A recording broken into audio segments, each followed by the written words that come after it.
Dia 3 de julho, Santo Otão, 1139. Natural da Suábia, teve Otão pais piedosos que deram ao filho uma educação muito sólida. As virtudes, como os grandes talentos, fizeram-no merecedor da estima de todos que com ele viviam. O imperador Henrique IV nomeou capelão de sua irmã Judite, esposa de Boleslao, duque da Polônia. Durante a estada na Polônia, aprendeu a língua daquele país. Judite morreu e Otão foi pelo imperador chamado ao cargo de secretário imperial e, mais tarde, de chanceler da corte. Quando, anos depois, morreu Roberto, bispo de Bamberg, foi o próprio imperador que indicou Otão para sucessor do mesmo, na sede episcopal. Debalde relutou. Henrique insistiu naquela nomeação justíssima, e Otão aceitou a mitra do bispado de Bamberg. Grandiosa lhe foi a entrada na metrópole. Embora fosse no inverno, Otão, quando chegou perto da cidade, apeou e, descalço sobre a neve, andou até a catedral. Não tardou a relatar ao Papa a história da nomeação e, pessoalmente, foi a Roma fazer ao Vigário de Cristo a entrega da mitra e do báculo, pedindo humildemente exoneração do cargo, do qual se julgava indigno. O Papa, porém, confirmou a investidura do imperador, deu a Otão o pálio e conferiu-lhe a sagração de bispo. Assim autorizado, tornou-se Otão um grande apóstolo da sua terra. Um dos seus principais cuidados foi aproximar o imperador do Papa e fazer terminar a luta entre esses dois poderes, temporal e espiritual. Com tanta habilidade soube agir que não desmereceu a estima do soberano. Além de muitas igrejas, construiu 21 conventos. Perguntado uma vez por que fazia tantos mosteiros, respondeu: os conventos são a defesa da inocência, o abrigo da penitência, o refúgio dos pobres, doentes e necessitados. Era admirável o amor que tinha aos pobres. Quanto mais dava aos desprovidos de fortuna, tanto mais lhe cresciam os recursos. Em pessoa visitava os pobres doentes, confortando-os material e espiritualmente. Para o uso pessoal, contentava-se com pouca coisa e em sua casa reinava a maior simplicidade. Houve quem censurasse e reprovasse esse modo de viver do bispo, mas Otão respondeu: os bens do bispo são esmolas dos fiéis. Não convém, portanto, que os gastemos inutilmente.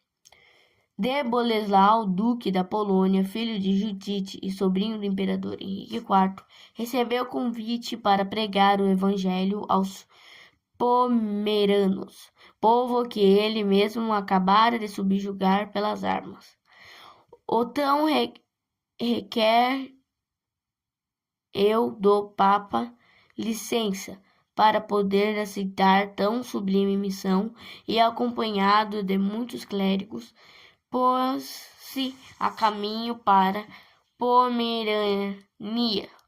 Só Deus sabe quantos trabalhos os missionários tiveram no meio de um povo bárbaro, pagão e supersticioso. Mais de uma vez, os sacerdotes idólatras tramaram contra a vida do bispo e seus auxiliares. Mas Deus protegeu-os e tanto lhes abençoou as fadigas e sacrifícios que quase a Pomerania inteira se curvou sob o doce jugo de Jesus Cristo. Otão erigiu muitas igrejas e transformou completamente o espírito dos pobres pagãos e, tendo entregue os destinos do novo rebanho ao bispo Adalberto, voltou para sua diocese. Tempos depois lhe veio a notícia de diversas cidades terem abandonado o cristianismo, entregando-se de novo às superstições pagãs. Pela segunda vez foi então a Pomerania, mas as dificuldades e a pertinácia dos renegados foram tais que os companheiros de Otão quiseram entregar-se ao desânimo. O bispo, porém, exortou-os com essas palavras: Não viemos aqui procurar o nosso bem-estar, ou pensastes que nenhuma dificuldade deveria atravessar o nosso caminho? Desejava ver-vos todos própitos a aceitar a morte do martírio. Não quero, porém, expor ninguém. Quem não tiver a coragem de acompanhar-me, pelo menos não embarace os meus passos. Missionários, ouvindo essas palavras do bispo, encheram-se de ânimo e recomeçaram os trabalhos. Deus abençoou-os de tal maneira que não só voltaram à igreja os que a tinham abandonado, mas ainda outras tribos pediram para serem admitidas na religião de Jesus Cristo. O regresso a Bamberg foi um triunfo. Sentindo, porém, a morte aproximar-se, para ela se preparou com todo fervor. Louvando a Deus, entregou-lhe o Espírito em 1139 na idade de 70 anos. Sem conta são os milagres com que Deus se dignou de glorificar o túmulo do apóstolo, que se acha na igreja que ele mesmo construiu em Bamberg. Reflexões. Quanto mais Santo Otão dava a Deus e aos pobres, tanto mais abençoado parecia a vida.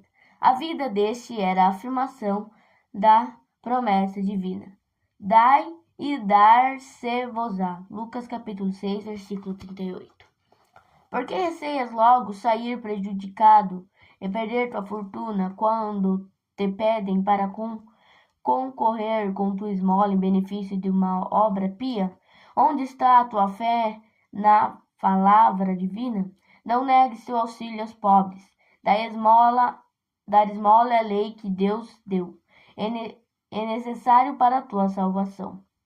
Negar a esmola aos necessitados pode ter consequências desastrosas, como facilmente se deduz da sentença que espera os ímpios. Mateus capítulo 25, versículo 41. A Bíblia apresenta-nos o mal rico. Lucas capítulo 16, versículo 19. Ele foi condenado às penas do inferno. Por quê? Não porque tivesse enganado os outros, não porque tivesse roubado e oprimido viúvas e órfãos, mas porque não tinha compaixão dos pobres, não dava esmola. Santo Agostinho. Logo que conheceu ter chegado a hora da partida deste mundo, Santo Otão tomou providências e recebeu devotamente os santos sacramentos. Porque é que tanto os católicos, achando-se gravemente doentes, não se lembram de preparar a alma? Receiam que a enfermidade se agrave ou a morte se aproxime mais depressa? Fácil lhe seria observar o contrário. Se Deus te mandar uma doença grave, imita o exemplo de Santo Otão e trata sem demora de receber os santos sacramentos, que tanto consolo dão ao enfermo e bem fazem ao corpo como à alma.